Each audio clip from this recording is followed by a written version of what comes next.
नमस्कार दोस्तों, स्वागत है आपका आपके अपने YouTube channel biology GK classes में। आज का हमारा टॉपिक है हृदय की आंतरिक संरचना। हृदय की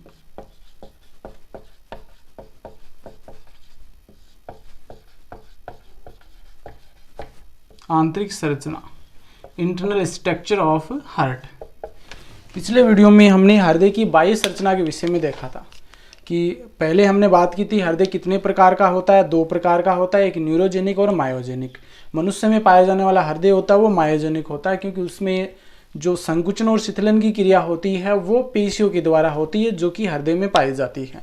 इसके बाद में हमने बात की थी कि हृदय के चारों ओर एक आवरण पाया जाता है जिसे हम हृदय आवरण कहते हैं, जो कि दो झिल्ली युक्त होता है। उन झिल्लियों के मध्य परिहृदय तरल या पेरिकार्डियल फ्लूइड भरा रहता है, जो क्या करता है, हृदय की संकुचन के समय जो विभिन्न ऊतक पाए जाते हैं उनमें आपस में घर्षण को कम करता है। इसके बाद में हमने बात की थी कि हृदय की जो भित्ति होती है उसमें तीन स्तर पाए जाते हैं। सबसे बाहर की ओर एपिकार्डियम होता है, उसके अंदर की ओर मायोकार्डियम, जो कि हृदय पेशियों का बना होता मोटा स्तर होता है। तीसरा हमने सबसे अंदर की ओर बात की थी, वो था एंडोकार्डियम पाया जाता है। इसके बाद में हमारी इंटरनल स्ट्रक्चर आती है, हृदय की आंतरिक संरचना किस प्रकार की होती है, ये आज इस वीडियो में देखेंगे। बहुत ही महत्वपूर्ण टॉपिक है। पिछले 12th क्लास बायोलॉजी के बोर्ड के एग्जाम में बहुत बार ये क्वेश्चन पूछा जा चुका है कि हृदय की आंतरिक संरचना को समझाइए, या फिर हृदय की आंतरिक संरचना का चित्र पूछ लिया जाता है। तो बोर्ड की 12th क्लास की बायोलॉजी के स्टूडेंट के साथ साथ में कंपटीशन की जो तैयारी कर रहे हैं उनके लिए भी बहुत ही महत्वपूर्ण टॉपिक है। साथ में 10th क्लास के जो स्टूडेंट हैं उनमें भी इंटरनल स्ट्रक्चर है वो हार्ट की दे रखी है। तो इन सभी के लिए बहुत ही महत्वपूर्ण टॉपिक है। नीट के लिए बहुत ही अधिक महत्वपूर्ण है, क्योंकि हृदय से संबंधित बहुत क्वेश्चन पूछे जाते हैं। तो आप इस वीडियो को शुरू से लेकर अंत तक ध्यानपूर्वक देखिए, और यदि अभी तक आपने मेरे चैनल को सब्सक्राइब नहीं किया तो सब्सक्राइब जरूर कर लीजिए। तो आइए शुरू करते हैं। आज का जो हमारा टॉपिक है वो है हृदय की आंतरिक संरचना। देखो, सबसे पहले हम इसे एक चित्र के द्वारा समझते हैं, उसके बाद में जो जो पॉइंट बनते हैं वो एक साइड में मैं आपके लिए लिखता रहूँगा। तो पहले हम इसका एक चित्र डायग्राम बना लेते हैं।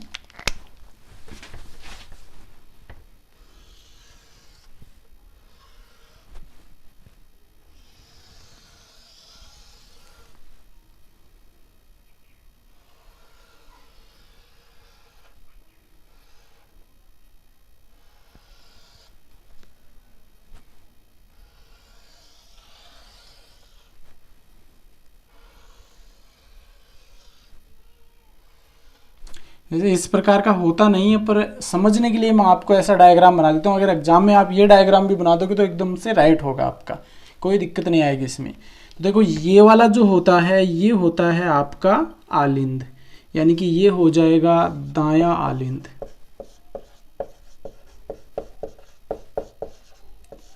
दायां आलिंद। और ये हो जाएगा बायां आलिंद।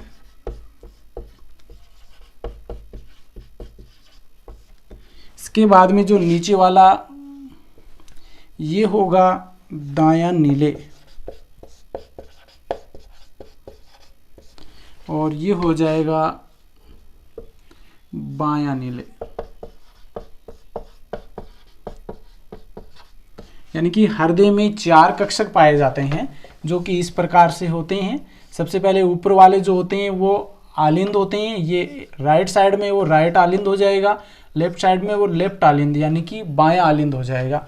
नीचे फिर दायां नीले हो जाएगा और बायां नीले हो जाएगा। यानी कि चार कक्षक होते हैं, ऊपर वाले आलिंद कहलाते हैं, और नीचे वाले जो कक्षक होते हैं या कोष्ठ होते हैं वो नीले कहलाते हैं। ऊपर वाले जो आलिंद होते हैं उनकी भित्ति क्या होती है, मोटी होती है।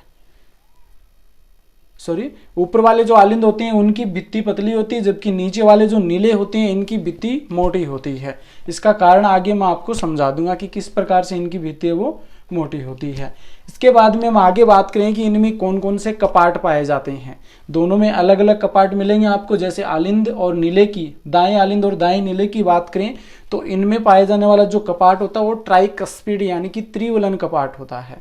जबकि हम बायां आलिंद और बाएं नीले की बात करें तो इसमें द्विविलन या बाइकस्पिड कपाट होता है, जिसे हम मिट्रल कपाट भी कहते हैं या मिट्रल वॉल भी कहते हैं। इसके बाद में हम बात करें कि जो महाधमनी और जो पल्मोनरी आर्टरी होती है या फुफ्फुसीय धमनी होती है, इनमें भी क्या होते हैं, अर्धचंद्राकार कपाट पाए जाते हैं। शिराओं की हमने पिछले वीडियो में बात की थी कि शिराओं में पूरी लंबाई में कपाट उपस्थित होते हैं। इसके बाद में देखो इनके अंदर 3 भित्तियां पाई जाती है, एपिकार्डियम, मायोकार्डियम और एंडोकार्डियम। इन तीनों की हम इस वीडियो में यहाँ पे बात करेंगे। तो देखो एक बार इसको समझ लो अच्छे से। 4 कक्षक हो गए, जिसमें ऊपर वाले आलिंद कहलाते हैं, नीचे वाले नीले कहलाते हैं। आलिंद की जो भित्ति होती है वो पतली होती है, जबकि नीले की भित्ति होती है वो मोटी होती है। और इसमें भी आपको ये ध्यान में रखना कि बाएं नीले की भित्ति होती है वो इसकी तुलना में, दाएं नीले की तुलना में 3 गुना इसकी भित्ति वो मोटी होती है। अब देखो इसमें क्या क्या होता है, एक बार बना लेते हैं, यहाँ पे भी हम कर लेते हैं।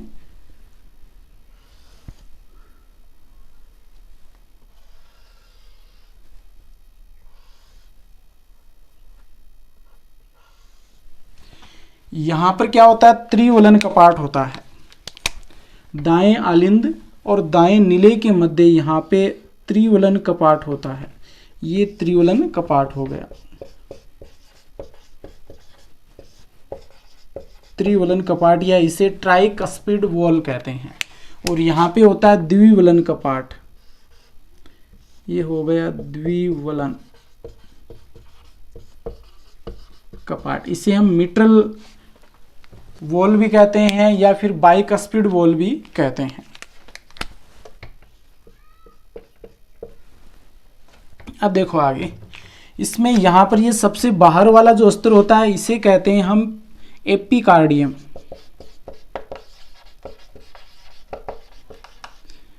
बाह्य हृदय अस्त्र कहते हैं इसे, और इसके अंदर की ओर मोटा पेशी अस्त्र होता है। इस प्रकार से ये होता है मोटा पेशी अस्त्र।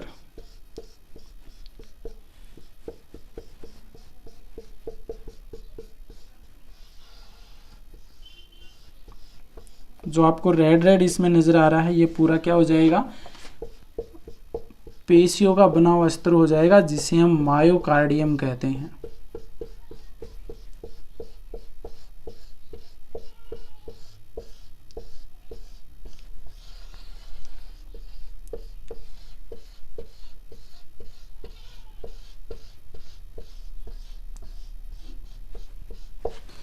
ये हो जाएगा पेशीय अस्त्र यानी कि मायोकार्डियम। ये मायोकार्डियम हो गया। इसके बाद में देखो इसके ऊपर एक लेयर और पाई जाती है, इसके ऊपर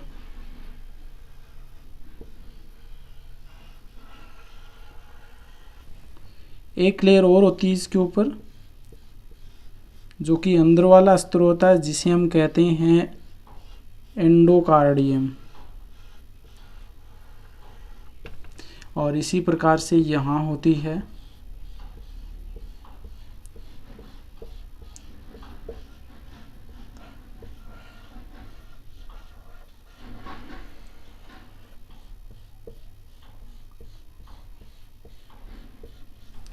ये जो आपको ब्लैक ब्लैक नजर आ रहा है, ये कौन सा हो जाएगा, ये हो जाएगा एंडोकार्डियम।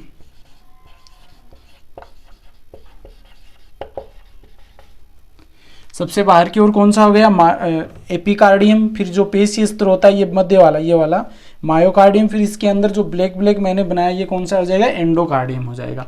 अब देखो यहाँ पे थोड़ा सा आपको ध्यान में रखना है कि एंडोकार्डियम पर क्या होती है, कुछ ऐसी इस प्रकार से मसल्स पाई जाती हैं। और ये जो छोटी छोटी मसल्स होती हैं इन्हें हम कहते हैं पेपिलरी मसल्स, पेपिलरी पेशिया कहते हैं इसे। यानी कि जो एंडोकार्डियम है इसके ऊपर छोटी छोटी मसल्स या पेशिया पाई जाती है, जिन्हें हम पेपिलरी पेशिया कहते हैं। और इसमें होता क्या है, 3 धागेनुमा संरचना निकलती है। धागेनुमा संरचना निकल करके ये क्या करती है, त्रिवलन कपाट को अंदर की ओर खींचने का कार्य करती है। और ये धागेनुमा संरचना होती है, इसे हम कहते हैं कंडरीय रज्जु। कंडरीय रज्जु जो कि तंतुमय उपास्थ्यों का या तंतुओं का बना होता है। एक बार इसको फिर से समझ लो। कि सबसे बाहर की ओर कौन सी होती है, एपिकार्डियम, फिर मायोकार्डियम और फिर एंडोकार्डियम। एंडोकार्डियम पर तीन से भी अधिक होती है ये, और ये पाई जाती हैं पेपिलरी पेशिया। इन पेशियों से 3 धागेनुमा संरचनाएं निकलती है जिन्हें हम कहते हैं कंडरीय रज्जु, और ये धागेनुमा संरचनाएं जाकर के त्रिवलन कपाट से जुड़ती है। त्रिवलन कपाट को अंदर की ओर यानी कि नीले की ओर खींचने का कार्य करती है, और इसलिए खींचती है कि ये जो वॉल होता है ये आलिंद के अंदर की ओर न पलट जाए, यानी कि जो त्रिवलन कपाट है ये इस तरफ न खुले, इसको रोकने के लिए नीचे की ओर खींचने का कार्य करती है कंडरीय रज्जु, जो पेपिलरी पेशियों से जुड़ी रहती है। इसी प्रकार से इसमें भी इसी प्रकार की संरचना पाई जाती है। ये पेशिया हो जाएगी, और इससे क्या निकले रहते हैं, कंडरीय रज्जु, जो धागेनुमा संरचनाएं होती है जो इनको बांधने का कार्य करते हैं द्विवलन कपाट का। इसे भी क्या कहते हैं हम, कंडरीय रज्जु कहते हैं, कंडरीय रज्जु। इसके बाद में हम बात करें तो देखो इसमें ये जो आपको नजर आ रहा है यहाँ पर, ये कौन सी हो जाएगी, ये हो जाएगी आपकी फुफ्फुसीय धमनी।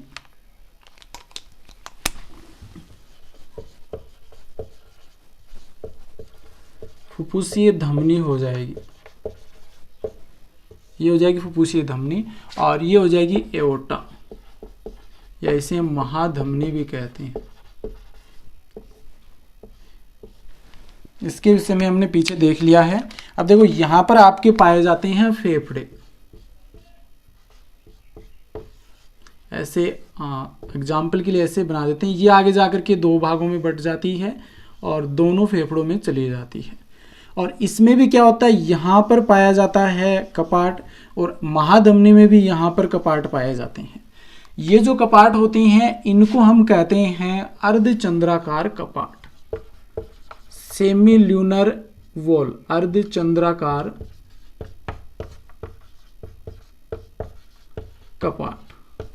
अर्धचंद्राकार कपाट कहते हैं, जो किसमें पाए जाते हैं, एक तो फुफ्फुसीय धमनी होगी, एक महाधमनी, इन दोनों में 3 अर्धचंद्राकार कपाट पाए जाते हैं। ये कपाट काम क्या करते हैं, ये ब्लड को ऊपर जाने के बाद में वापस नीले में आने से रोकते हैं।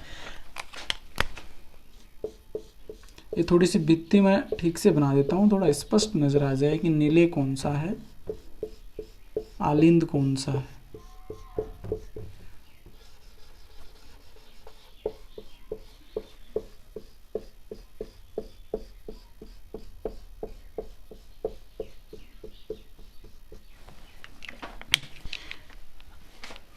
इसमें जो स्ट्रक्चर बनती है, इसमें जो ब्लड का ट्रांसफ्यूजन होता है वो मैंने पहले बता दिया कि इसमें 2 नलिकाएं आती हैं, और इनको हम कहते हैं ऊर्ध्व व निम्न महाशिरा। ऊर्ध्व व निम्न महाशिरा ये क्या करती है, हमारे शरीर से ब्लड कलेक्ट करती है और उसको लेकर के आती है किसमें, दाएं आलिंद में लेकर के आती है। ये कौन सा है, राइट ऑरिकल, दाएं आलिंद में लेकर के आती है। जहां पर आलिंद में ये खुलती है, देखो यहां पर खुलती है, तो यहां पर क्या होता है, इस छिद्र के ऊपर वलन पाए जाते हैं, और ये वलन क्या करते हैं, इस ब्लड को वापस शिराओं में जाने से रोकते हैं। और इसी प्रकार से क्या होता है, इधर से हार्ट से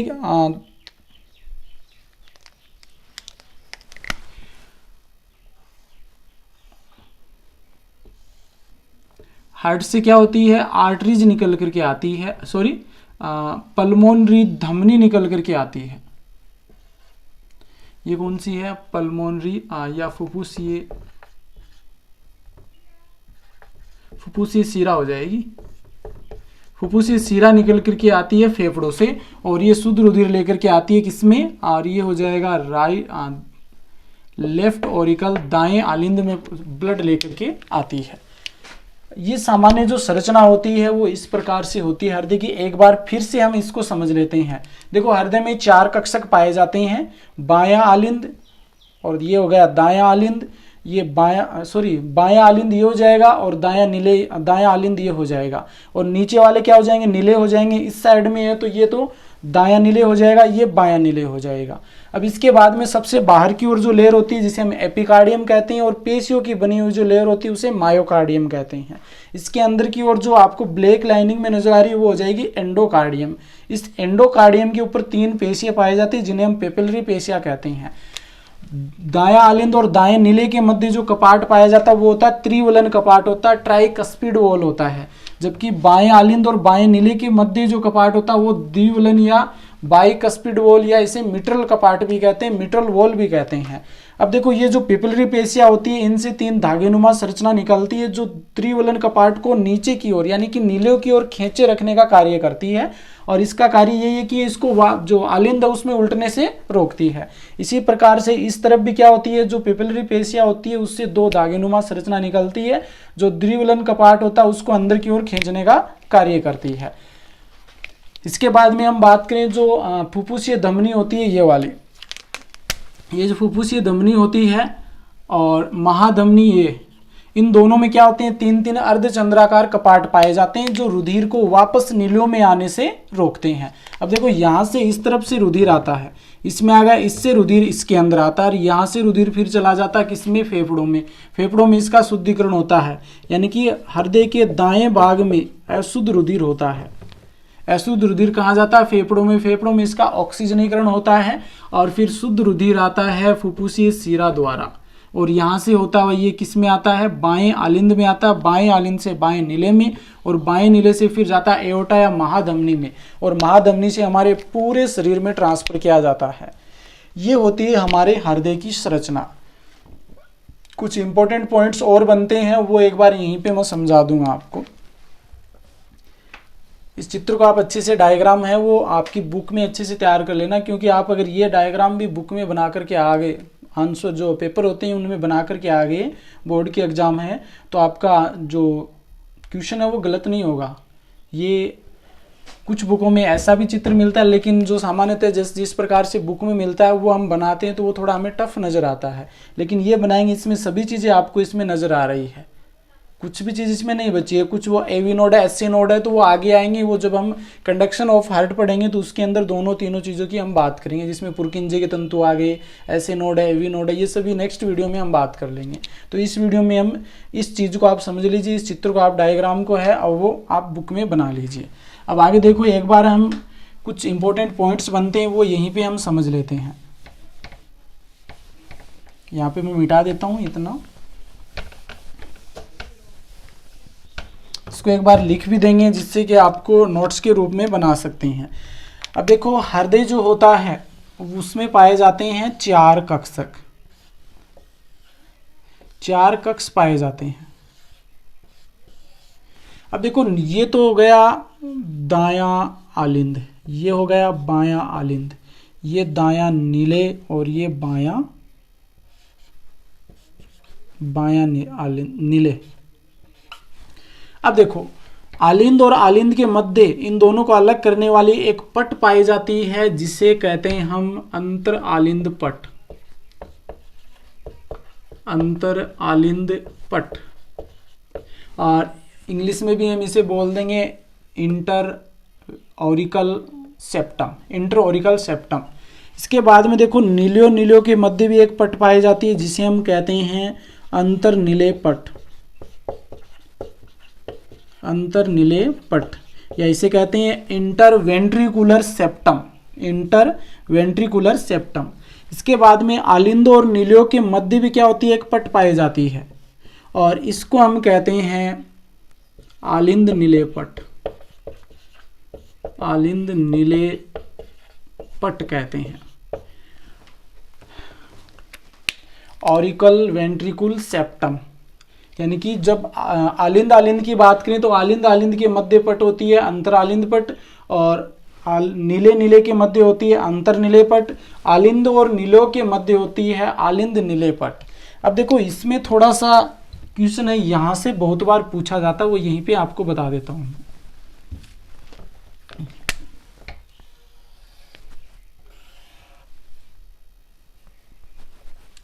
ये आपका हो जाएगा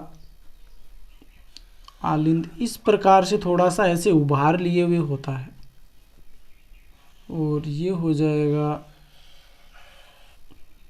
लेफ्ट ओरिकल, ये राइट ओरिकल। इन दोनों की बात करें तो यहाँ पे जो ये उभार पाया जाता है, ये क्या होता है, एक अंडाकार ग्रत के रूप में पाया जाता है। यानी कि अंतर आलिंद पट पर अंडाकार गर्त पाई जाती है, उस गर्त को कहते हैं अंडाकार खात या फोसा ओवेलिस कहते हैं। बहुत ही इंपॉर्टेंट है फोसा ओवेलिस। फोसा ओवेलिस, ये क्वेश्चन बहुत बार पूछा जाता है कि फोसा ओवेलिस क्या है। तो अंतर आलिंद पट होता है, उसके ऊपर एक अंडाकार गर्त पाया जाता है, उस गर्त को हम क्या कहते हैं, फोसा ओवेलिस या अंडाकार गर्त कहते हैं। अगर इसी की बात हम बच्चों में, छोटे शिशुओं में करें तो यहाँ पर क्या होता है, जो ये गर्त होती है यहाँ पर एक छिद्र बन जाता है, यानी कि दोनों आलिंद आपस में संपर्क में रहते हैं और इस छिद्र को हम कहते हैं अंडाकार छिद्र या फोरेमन मैग्नम। फोरेमन मैग्नम कहते हैं। और सामान्यतः आपने सुना होगा कि छोटे बच्चे होते हैं जब जन्म लेते हैं, कुछ बच्चों में ये छिद्र खुला रह जाता है और कुछ में बंद हो जाता है, वो तो सामान्य रहता है, खुला रह जाता है तो उसको डॉक्टर बोल देते हैं कि उनके दिल में छेद है। तो वो दिल का छेद वो यही होता है कि जो दोनों क्या होते हैं, आलिंद होते हैं, आपस में संपर्क में रहती हैं, इस कारण से दोनों शुद्ध अशुद्ध ब्लड है वो मिक्स होता रहता है और ये छेद धीरे धीरे फिर डॉक्टर्स एंटीबायोटिक्स या कुछ मेडिसिन देते हैं जिनसे ये बंद हो जाता है। ये होता है फोसा ओवेलिस। इसके बाद में देखो कहाँ पर होता है फोसा ओवेलिस, अंतर आलिंद जो पट होती है उसके ऊपर एक अंडाकार गर्त पाया जाता है, उसको हम कहते हैं फोसा ओवेलिस। और शिशुओं में यही गर्त एक छिद्र के रूप में पाया जाता है जिसे अंडाकार छिद्र कहते हैं या फोरेमन मैग्नम कहते हैं। इसके बाद में हम बात करें, चारों कक्षक हो गई। अब देखो इन्हीं चीजों को हम एक बार लिख लेते हैं जिससे कि आप नोट्स के रूप में भी बना सकते हैं। क्या क्या चीजें होती हैं उन सभी चीजों को एक बार लिख लेते हैं।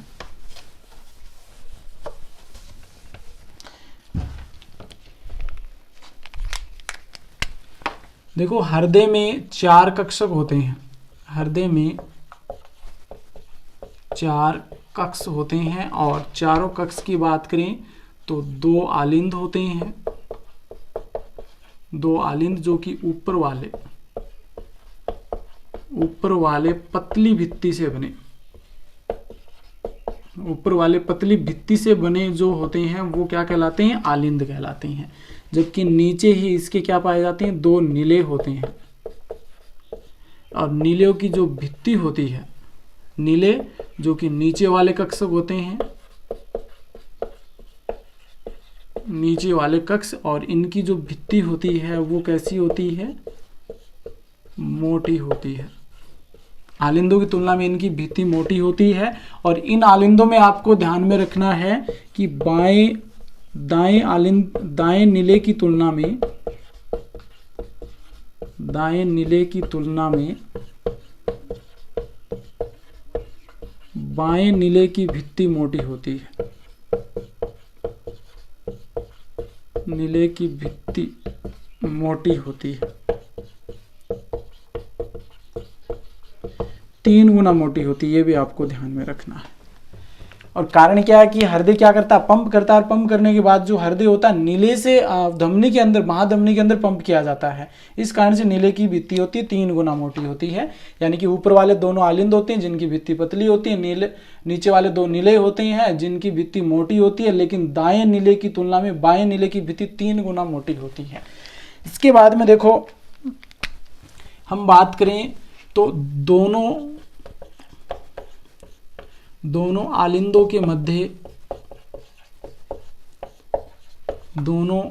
के मध्य क्या पाया जाता है, पट पाया जाता है, और उस पट का नाम क्या है, अंतर आलिंद पट, अंतर आलिंद पट। दोनों आलिंदों के मध्य जो पट होता है उसे कहते हैं अंतर आलिंद पट। इसके बाद में बात करें तो दोनों नीलियों के मध्य क्या होता है। अब देखो यहाँ पे एक चीज और समझा देता हूँ, वो साथ में ले लेते हैं हम। अंतर आलिंद पट पर एक अंडाकार, अंतर आलिंद पट पर एक अंडाकार उभार या गर्त पाया जाता है।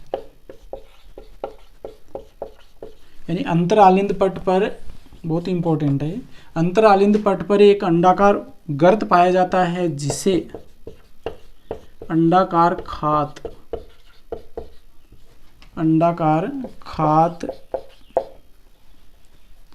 या इसे फोसा ओवेलिस कहते हैं।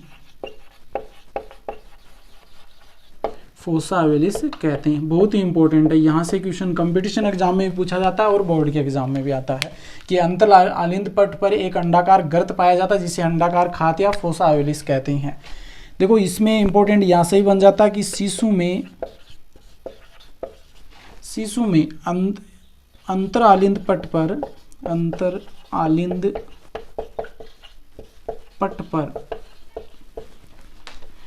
छिद्र पाया जाता है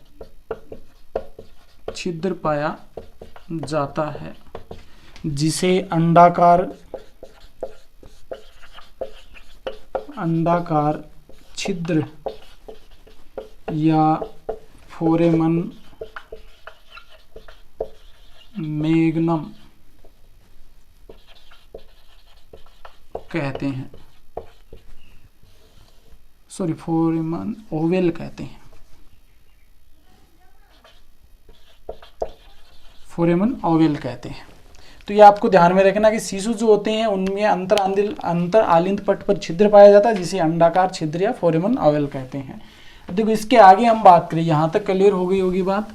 अब नेक्स्ट हम बात करते हैं अंतर आलिंद पट की बात हो गई। इसके बाद में हम बात करें नीले की बात कर लेते हैं। दोनों नीलों के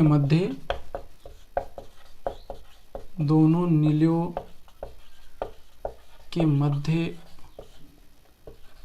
कौन सी पट पाई जाती है? दोनों नीलों के मध्य पट होती है, उससे कहते हैं अंतर नीले पट। अंतर नीले पट या इंटरवेंट्रिकुलर सेप्टम। इसके बाद में हम बात करें तो दोनों आलिंदों व नीलों के मध्य पट कौन सी होती है? आलिंदों व नीलों के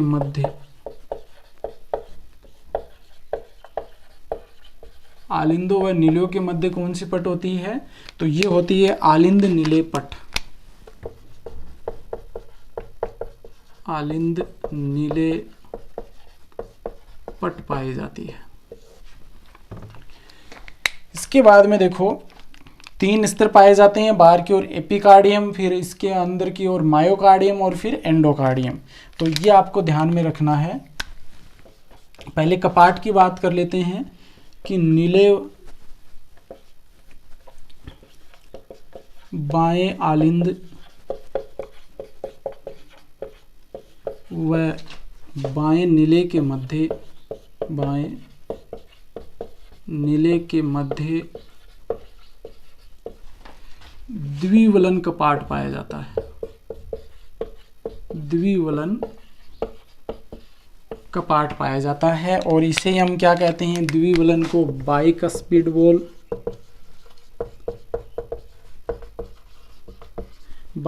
वॉल कहते हैं और इसे मिट्रल कपाट भी कहते हैं। मिट्रल कपाट भी कहा जाता है, यानी कि बाएं आलिंद और बाएं नीले के मध्य क्या द्विवलन कपाट होता है जिसे बाइकस्पिड वॉल या मिट्रल कपाट भी कहते हैं। इसके बाद में बात करें दाएं आलिंद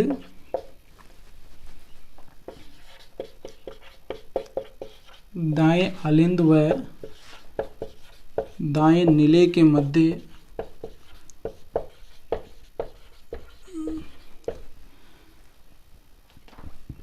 इसके मध्य कपाट की बात करें तो ये कपाट होता है त्रिवलन कपाट। त्रिवलन कपाट पाया जाता है, इसे हम कहते हैं ट्राइकस्पिड वॉल। ट्राइकस्पिड वॉल कहते हैं। अभी देखो बाएं आलिंद और बाएं नीले के मध्य मिट्रल या बाइकस्पिड या द्विविलन कपाट होता है। ये क्या करता है? बाएं आलिंद से अगर रक्त नीले में आ जाता है उसको वापस नीले में जाने से रोकता है। इसी प्रकार दाएं आलिंद और दाएं नीले के मध्य त्रिविलन कपाट होता है। ये दाएं आलिंद से रक्त अगर नीले में आ गया तो उसे वापस जाने से रोकता है दाएं नीले में। अब देखो आगे,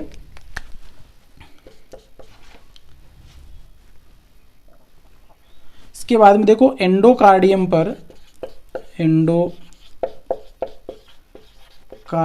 पर छोटी छोटी पेशियां पाई जाती हैं। एंडोकार्डियम पर छोटी छोटी पेशियां पाई जाती हैं जिन्हें पेपिलरी पेशिया कहते हैं। पेपिलरी पेशिया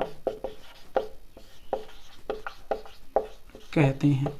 ये आपको ध्यान में रखना है पेपिलरी पेशियों को। इन पेशियों पर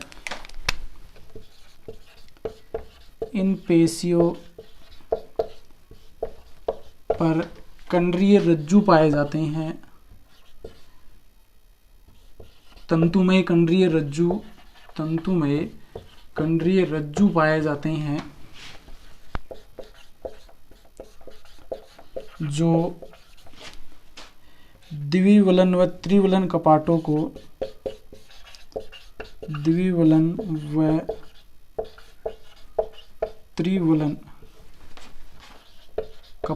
को अंदर की ओर यानी कि नीलियों की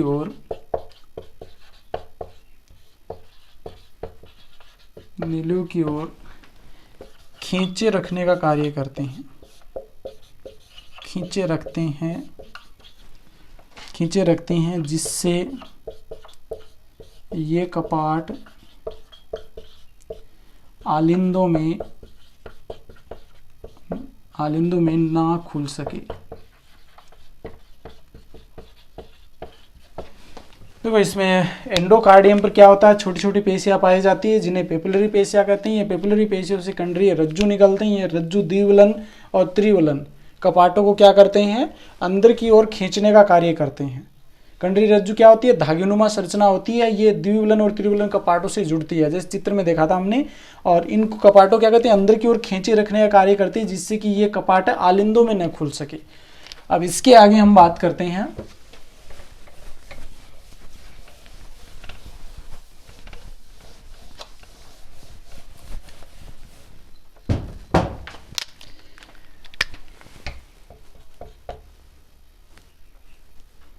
महाधमनी व फुफ्फुसीय शिरा में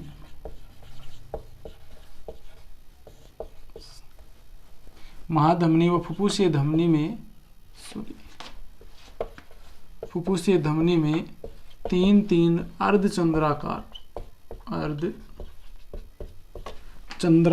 कपाट पाए जाते हैं।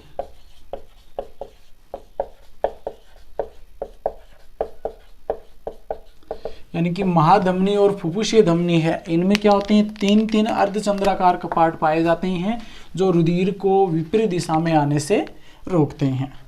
इसके बाद में देखो जो शिरा होती हैं ऊर्ध्व व निम्न महाशिरा, ऊर्ध्व व निम्न महाशिरा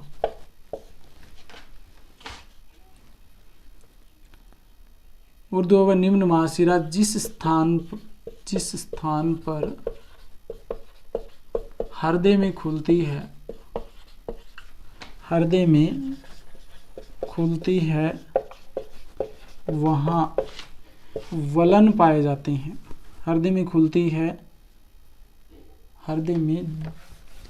जिस स्थान पर हृदय में छिद्र द्वारा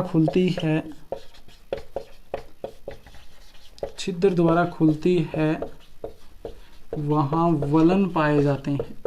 वलन किसके होते हैं, पेशियों के होते हैं। वलन पाए जाते हैं और ये आलिंद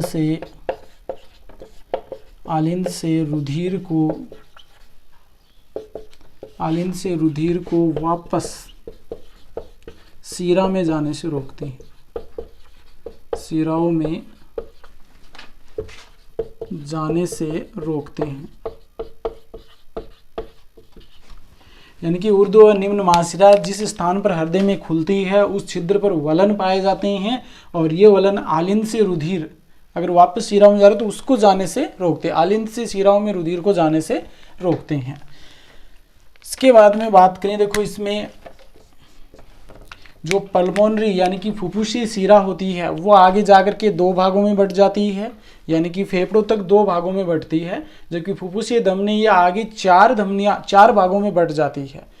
हृदय से फेफड़ों से जब फुफ्फुसीय धमनी रुधिर लेकर के आती है तो ये आगे 4 भागों में बढ़ जाती है और बाएं आलिंद के अंदर रुधिर को छोड़ती है। अब देखो इसके बाद में हम बात करें तो जो हृदय होता है इसमें ब्लड की सप्लाई है वो किस प्रकार से होती है, एक बार वो भी देख लेते हैं जिससे वो भी समझ में आ जाए आपकी। ये तो हृदय की आंतरिक संरचना के जो महत्वपूर्ण इंपॉर्टेंट जो फैक्ट बनते थे वो मैंने लिखवाए हैं आपको। अब देखो आगे, ये हो गया फेफड़े, ये आपके फेफड़े हो गए। फेफड़ों से रुधिर है वो आता है किसमें, 4 शाखाएं निकलती हैं, 4 शाखाएं फुफ्फुसीय धमनी की, फुफ्फुसीय सीरा की 4 शाखाएं निकलती हैं और ये 4 शाखाएं मिलकर के रक्त लेकर के आती है। कहाँ लाती है ये रक्त, ये लाती है हृदय के बाएं आलिंद में, बाएं आलिंद में लेकर के आती है और बाएं आलिंद से जाते हैं ये बाएं नीले में, बाएं नीले में।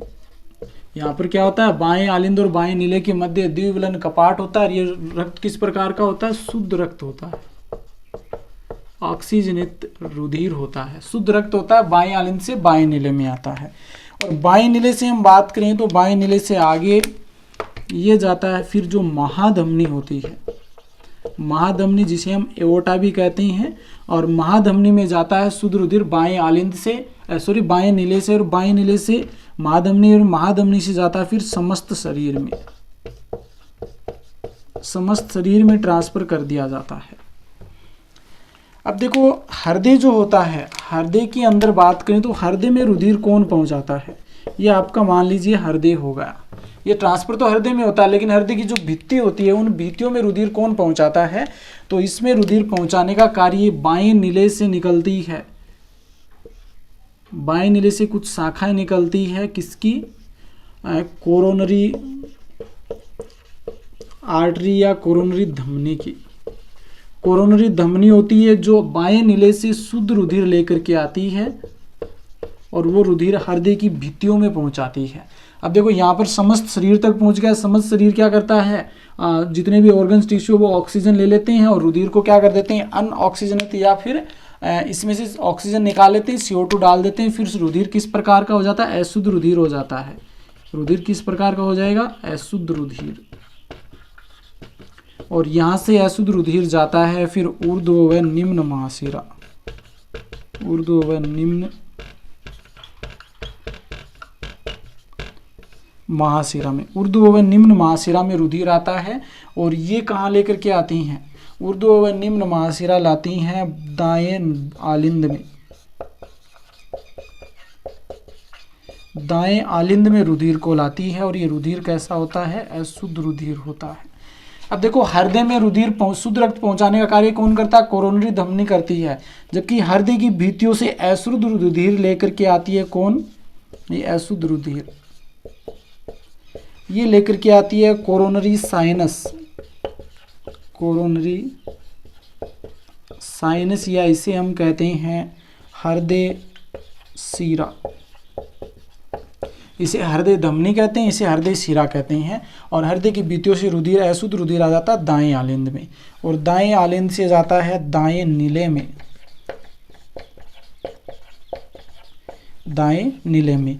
और दाएं नीले से फिर अशुद्ध रुधिर किस में आता है, ये आता फिर इसमें 2 शाखाएं होती हैं, 2 शाखा निकलती हैं किसकी, फुफ्फुसीय धमनी की, फुफ्फुसीय धमनी की 2 शाखाएं निकलती है, ये जाती है अंततः फेफड़ों में। इस प्रकार से रुधिर का परिसंचरण, देखो सबसे पहले रुधिर कहाँ होता है, फेफड़ों में आता है। फेफड़ों में इसका शुद्धिकरण हो जाता है, ऑक्सीजन यानी कि शुद्ध रक्त फिर 4 शाखाएं फुफ्फुसीय सीरा की निकलती है। वो 4 शाखाएं कहाँ आती है, बाएं आलिंद में शुद्ध रुधिर लेकर के आती है।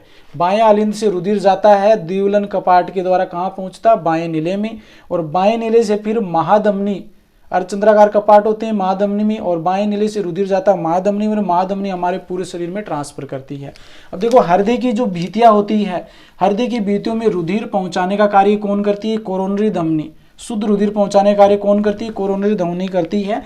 यहाँ से क्वेश्चन बहुत बार आता है कि हृदय की भित्तियों में रुधिर किसके द्वारा पहुंचता है? तो कोरोनरी धमनी, या इसे हम कहते हैं हृदय धमनी के द्वारा हृदय की भित्तियों में रुधिर पहुंचता है, शुद्ध रुधिर। समस्त शरीर है, रुधिर का जो ऑक्सीजन होती है वो निकाल लेती है, इसमें CO2 डाल देती है, तो इस कारण रुधिर कैसा हो? अशुद्ध हो जाता है। अशुद्ध रुधिर है पूरे शरीर से कलेक्ट करने का कार्य करती है ऊर्ध्व व निम्न महाशिरा। ऊर्ध्व और निम्न महाशिरा से अशुद्ध रुधिर आता है फिर दाएं आलिंद में, और इधर हृदय की जो भित्तियां होती है वहां से अशुद्ध रुधिर है वो कोरोनरी साइनस या हृदय शिरा लेकर के आती है दाएं आलिंद में, और दाएं आलिंद से फिर अशुद्ध रुधिर जाता है दाएं नीले में। दाएं नीले में इनके मध्य क्या होता है? त्रिवलन कपाट होता है। दाएं नीले से फिर अशुद्ध रुधिर जाता है फुफ्फुसीय धमनी जो होती है इनके माध्यम से फेफड़ों में पहुंचता है, और ये चक्कर के रूप में चलता रहता है। ये होती है हृदय की आंतरिक संरचना। इसमें ऐसे नोड, एवी नोड और जो पुरकिंजे के तंतु होते हैं, हिंज बंडल होते हैं, इनके विषय में हम नेक्स्ट वीडियो में बात करेंगे जो कंडक्टिंग सिस्टम के रूप में आते हैं। आज के लिए इतना ही। यदि आपको ये वीडियो अच्छा लगा तो लाइक कीजिए, अधिक से अधिक शेयर कीजिए। वीडियो देखने के लिए धन्यवाद।